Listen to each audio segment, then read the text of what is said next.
Hey guys, Derek here, and just doing a follow-up from my last video to actually show some of my Quest 3 settings and what I do to get it working the best in PCVR, at least for me. And I'll also probably show my Assetto Chorus settings just because I think I got it pretty dang dialed in at this point, and it looks and plays beautifully. So I'll just go ahead and show some stuff, because before you actually go into PCVR, there's some stuff that I do here in terms of just color and brightness, or contrast and brightness. I realized, like my last video, I kind of came at that from an enthusiast standpoint. Also, I was originally making that video for how to actually do, like how to properly compare the Quest 3 to other high-end headsets. And that went away. But the title, I guess, didn't stick with everyone. So just to follow up on that, here's what we do for the Quest 3. Let me just go ahead and get to our settings here. So before I actually dive into PCVR or Link, because I use a cable, I don't really have much experience with virtual desktop or AirLink.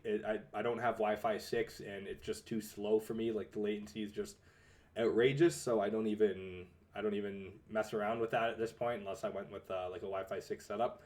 Now if I go here, just into the settings of the Quest 3, and then if we go down to display and brightness, now this obviously isn't an OLED panel. It's an LCD panel. I think it's just one LCD panel they use in the Quest 3, not two. But you'll notice here I actually have my brightness down just a little bit. So I think that's 2 notches, or actually it's just a little bit, like just slide, or kind of like here, give or take. Around there is where I keep the brightness. Just so that way some of the dark areas that they don't look too grayed out. This is just all a preference thing. This is just what I do and what I found kind of looks the best. Because like in here is one thing, because when you're in the screen, you're looking at your camera pass through. You're not, like when you're adjusting contrast and things like that, you might think, oh, if I put contrast up or down too much, it looks a little wonky because it's making changes within your Quest 3 pass through. But trust me, it's a little different when you're in game and looking at the actual LCD screen instead of looking through your pass through. Because this contrast here, it affects your pass-through quality. So if I just go up to, I think I had it about here. What is that, like 1 or 2, 3 notches? 1, 2, like 2 notches up, 3 notches up. Yeah, 3 notches up is where I keep the contrast. And that does make the blacks look very black through pass-through mode.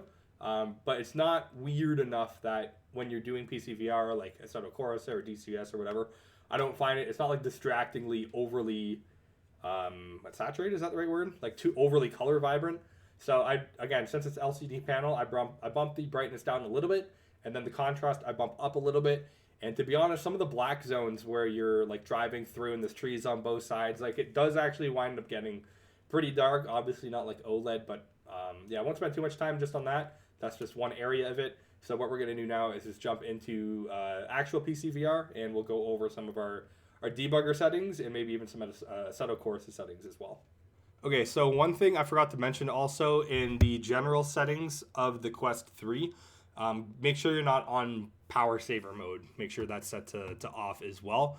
And then getting into PCVR, now I am using a link cable from Kiwi, the brand, and it does give me like a 2.4 gigabyte per second speed when I do the cable test in the Oculus software, and that's just a normal C to A.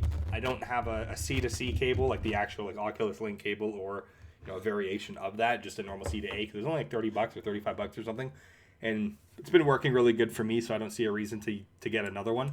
But getting in here into the actual Quest 3, so this is going to be obviously very dependent on what your current specs are, but just going into the devices tab, I had a Quest 3 plugged in at one point, but if we go to the device tab, click on your actual Quest 3, and then when you scroll down to graphics preferences, of course, this is where the meat and potatoes is for the Quest 3 getting started before we actually kind of tinker around with other deeper level settings.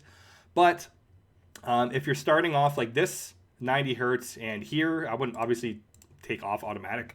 90 hertz in 1.0, and then see how much you can push it from there, of course, because what it's all going to come down to is the Steam super sampling resolution. So if you're at 1.0 render resolution in your graphics preferences here, and it's not working, not enough performance, it doesn't necessarily mean to just crank this down a full another notch, because there's more notches between here and here, and then when you do your Steam super sampling resolution and you go in and see what it is, so if I went from like 1.0 to down to here or something like that, there's more variation in resolution in Steam or in the Steam super sampling settings. So I would say if you're getting just a little bit too weak performance here, mess around with it in Steam before lowering the render resolution of the headset. So if I go into Steam VR here and click on here, the 3 lines, go into our settings here, and then this is the important bit. Now this was right now set like this, so this is what it's pulling for. So every time you relaunch Steam VR, it's going to calculate a render resolution. So if I have it down here and then restart Steam VR, it's going to do another render resolution. If I do up here, it's going to do another render resolution. And I think even in Notepad, I was keeping track of a bunch of other settings I was doing. And also messing with the pixels per display override, and then comparing that quality to not using pixel per display override and just upping the Steam samples resolution to match that. So I won't go too much into my head over my head on that, or over our heads on that just yet. So obviously, if you can manage this, say 90 hertz, 1.5 on the slider, that's not the end all be all. That's not the best quality that the Quest 3 is going to do. And 120 hertz, of course, like I can do this setup with the 4090, but again, I've had a little bit of issues with the 120 hertz. And it's not like I have low GPU usage. It just has some hiccups here and there. So I on 90 hertz, I can also bump the resolution a lot to get a lot more clarity. So I just stick with 90 hertz. The sensor speed's fine. Everything runs great with it. So I just leave it at this. So the next place you're going to want to go, and this stuff does update in real time. So I have an Oculus debugger tool shortcut here, but for those that don't know, I'll just go ahead and open up. It's going to be on your C drive. It's going to be in program files. It should be an Oculus folder here. And then from the Oculus folder, you're going to go into your support folder, and then Oculus diagnostics, and then that's your debugger tool here. So if you guys haven't seen this yet, like there's a lot of videos that float around on the debugger tool. This is personally what I do, and I'll give a couple explanations. So pixels per display override, if you're playing non-Steam VR games, such as something in the Quest store, but you're still hooked up to your PC. So you could actually launch right from the library of the Quest there. So like I have Beat Saber, not on Steam, but I have it in the Quest store. I have Walkabout Mini Putt on the Quest store. So if I wanted to get a better picture quality without having that layer of Steam VR, I have to actually up my resolution by editing this field here. 0 is essentially going to be, the default or whatever that slider is using. If we want to crank it up beyond that, like kind of what we're doing with Steam VR here, you'll have to do that here. And I've done some a little bit of checks on that, where if you have this pixels per display on like this one of the ones like 1.4, that's the equivalent Steam render resolution. So if you're looking for like let's say you're playing a Steam game and you really like how it looks at 7348 by 4100, and I need to get that equivalent picture quality in a non-Steam VR game, I have to go in here and set this to 1.4, and that's going to give me this resolution. And I figured that out just by relaunching Steam VR over and over again. So I wanted to mess around just in case I'm not using Steam VR to get the equivalent resolution of what that would be in Steam VR. So that's where you would use your pixels per display override. If you're playing games through Steam VR, I don't see a need to do that. I've even matched resolutions for, let's say you put this on 1.2, it equals a Steam VR resolution of whatever it is. Then I set this to 0 and up the resolution to what that was. It's the same picture quality in my mind. So you can leave that, the short version is leave that at 0 if you're on Steam VR. If you're not doing Steam VR, you might want to try upping that and messing around, or even potentially lowering it to like 0.9 if it's like struggling or something like that. Force minimap generation on. I'm not sure what this one, force minimap generation, or minimap. I got shooting games in my head. I'm not even 100% sure what that one is, and if I hover my mouse, it's not giving me an answer. So I haven't tinkered with that yet. I'm more so looking at just stuff that's going to affect the picture quality. This I keep setting to off and hitting enter and moving around and then coming back, and it just stays default. I think that might have to do with the reprojection always needing to be on. Resolution scaling, I don't know. It's always on default. I haven't found it affect anything that groundbreaking. And then the space warp, I believe that's the has to do with the reprojection, I thought, where it like cuts your frames and then does one fake frame for every real frame. I leave it disabled, but I think it's still like on in the background. However, the more important ones are going to be video codec being H.264. If you have it on 265, the max bitrate you're going to get is 200. And I think you're supposed to arguably get better colors, but you kind of don't.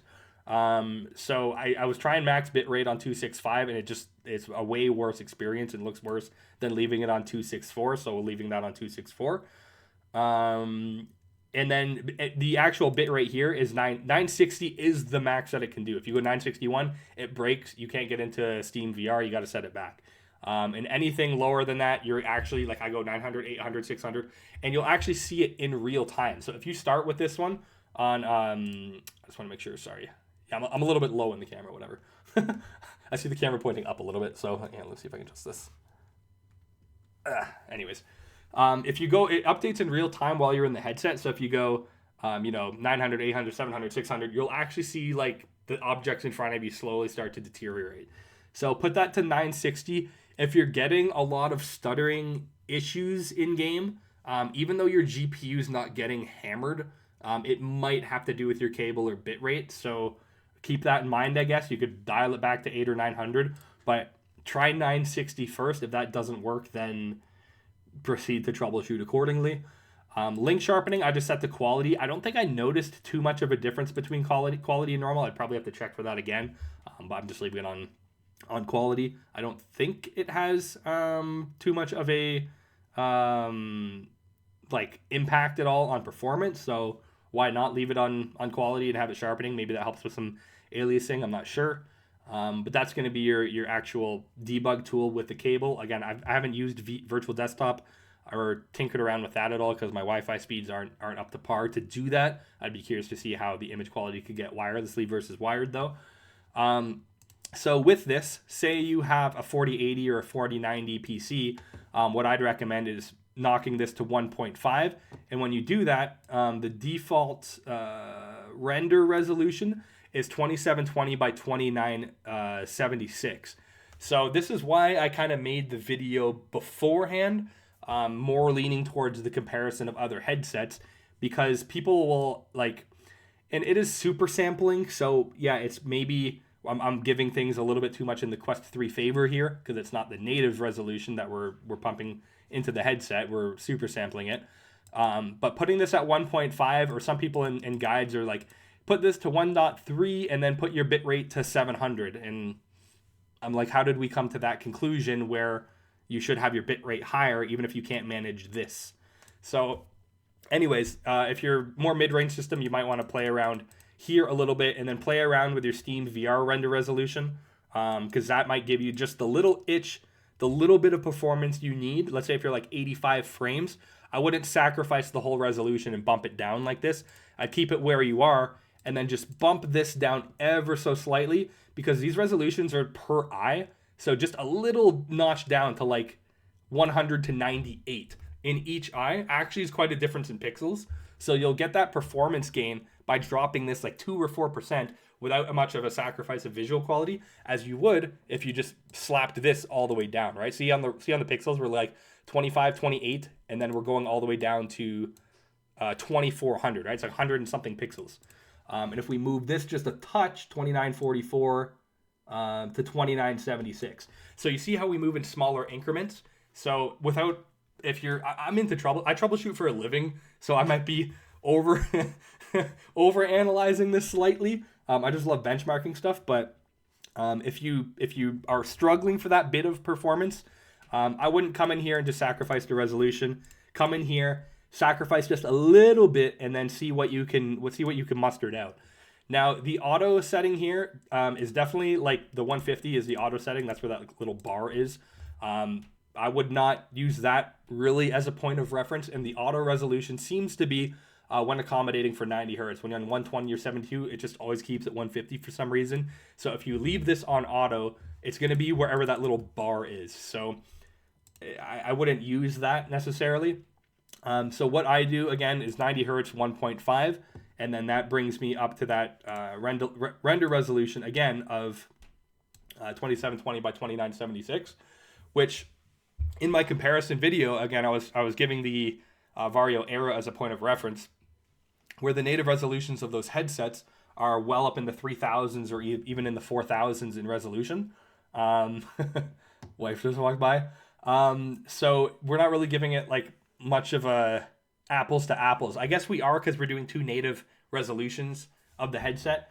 But what I was suggesting when comparing or when trying to get the most out of your Quest 3 is like, oh yeah, I'm comparing it to a Pimax Crystal that's freaking all the way up here, right? So put that same resolution into your Quest 3 and then kind of compare. That's how you'll really get the quality of the display compared, as like, you know, again, it's going to be marginal, and that's what I was saying in the other video, because if you're on a 1080p screen and you're upscaling or watching a video in 4K, it's not going to look like you're watching on a 4K monitor. So there is a point of diminishing returns after a certain point. And that's where I mentioned if I'm playing on 200% res and I bumped it up to like here, like 250 or 300, I don't notice that much of a sharpness difference as if I went from 100 to 150. It's kind of the same thing with monitors in general, as it seems. It's like the refresh rate after like 240 hertz, and I'm not sure, 360, yeah, you'll feel it. Is it that huge of a difference? It's going to get less of a difference the more you go up. Same type of thing here. So yeah, in the Quest 3, I run this at 200% or 190% typically, which is 3748 by 4100, and that's with a 4090 system. And that's with Assetto Corsa, not maxed, but looking very dang good. So you could kind of use that as a point of reference. If I had a 4080, I'd probably still run the same resolution because I have a lot of GPU usage, or not a lot, but I have a good amount of GPU usage left with running it like this. So maybe I'd bump it down to like 180 on a 4080. If I'm running a 30 series graphics card, like maybe a 3080 or 3090, you might want to see what you get with 100% first. And the key thing is, if you are using the software FPS VR, if you don't have it, I recommend you get it. It's like $5. FPS VR. Yeah. So this is the tool where you can look down and see all of your statistics, because what you're really going to want to be looking for is GPU usage on that, right? So if you see in the little example photo there, there's a GPU that's temp in the GPU memory. Please have a GPU usage. It doesn't have GPU usage on there for some reason, but when you're in game, you're going to be wanting to monitor your GPU usage, because that's going to tell you how much more you're able to push it. Because I was in here when I first got the Quest 3 and I was kind of slightly disappointed with it. I cranked this up to 1.5. Originally I was on 120 hertz and 1.7. I'm like, this looks kind of fuzzy. And I looked down at my GPU usage. I'm like, I'm at like 55-60% GPU usage. Like this is kind of strange, right? So that's where I decided. I'm like, and I was actually driving. I'm like, I just wish that car in front of me was a little sharper. And then I go back to the Quest or Steam Super Sampling resolution. I'm like 2720 by 2976, right? So yeah, I put it up to 120, and I was like, holy cow. I put it up to 150. I'm like, oh my gosh. And I put it up to 200. I'm like, okay, I got to make a through the lens video now because 200 looks ridiculous. And then my GPU usage started getting up to the 80s and low 90s. So at that point, I want to cut it there, because if there's anything too intensive that happens on the screen, like crashing and smoke and whatever, nights and headlights and stuff like that, you need to maybe allow about 15 to 20% GPU usage to accommodate those type of scenarios if you don't want slowdowns. Otherwise, maybe that sharpness is useful to you and you want it like that, higher GPU usage. And when that happens, you're just okay with a couple of slowdowns because it means you get more clarity through the rest of whatever you're doing. I can talk about this stuff for way too long. I thought this was going to be a 2-minute video. I don't even know what I'm at right now. But those are going to be the Quest 3 settings. So before you jump into link mode, adjust your brightness and contrast, and that's something you're going to have to go back in and out of the headset to do. You can double tap the side of your headset to get back into that, Quest 3 UI essentially, and then change your brightness and contrast and stuff like that. You can double tap and get back in, which is pretty neat. But yeah, so if you're on a high-end system, cranking this isn't the end-all be-all. In your debugger tool, set this to 960. That's not the end-all be-all for how good your Quest 3 can look. It's somewhat of a simple topic, but when you're troubleshooting it, it's a lot of trial and error. So I keep this at like 200 or 190 on a 4090, and that's this resolution per eye, and it manages pretty well, and it looks pretty dang good. So I'd probably say, you know, at 100, bump up to 120, a little bit too much GPU usage being used in FPS VR, bump her down to like 115 before, again, I've said this a few times I think already, but before bumping this down or up, just try in your Steam super sampling, because you can increment it ever so slightly to get that much more performance or maybe that much more clarity before actually making the big changes in the settings here. So that was a lot of points. In summary, Quest 3 settings in the headset here. Tinker, if you're racing, you're probably doing 90 or 120. If you're flying, you're probably doing 72 to, I don't know, maybe 80. Or 90 if your PC handles it. And then before, like when you're cranking this, you know, make sure you're keeping an eye on what your native resolution is here. So if I set this down to here, restart Steam, like apply and reboot, restart Steam VR, it's going to be shooting out a different resolution at 100%, right? So play with this a lot. Maybe crank this out even, and then if you need to lower in Steam super sampling resolution, do that as well. I'm probably going to be talking about the same thing for a while now, so I'll end it here. I think that's, but I want to make sure I covered everything. Oh yeah, bonus section, I guess, if we want to talk Assetto Corsa. If anyone plays that, this has been my go-to sim at this point. I do have a good amount of iRacing content, but this on LFM, and just, I like the way it drives, I like the way it looks, I like the way it sounds. The online races have been relatively clean for LFM, and I really enjoy the physics of AC now that I have a Logitech DD. So I didn't have a direct drive wheel base before, and now I do, and Assetto Corsa just became a new game to me. I didn't like it that much with my other wheel, and then all of a sudden I'm getting all this detail I never got before, which is crazy. It's almost like when I played RF2 for the first time, and it's like that level of whoa, but in Assetto Corsa. So I've been having a blast with this. Anyways, I was throwing my dad in an oval with a stock car. That's his favorite type of setup.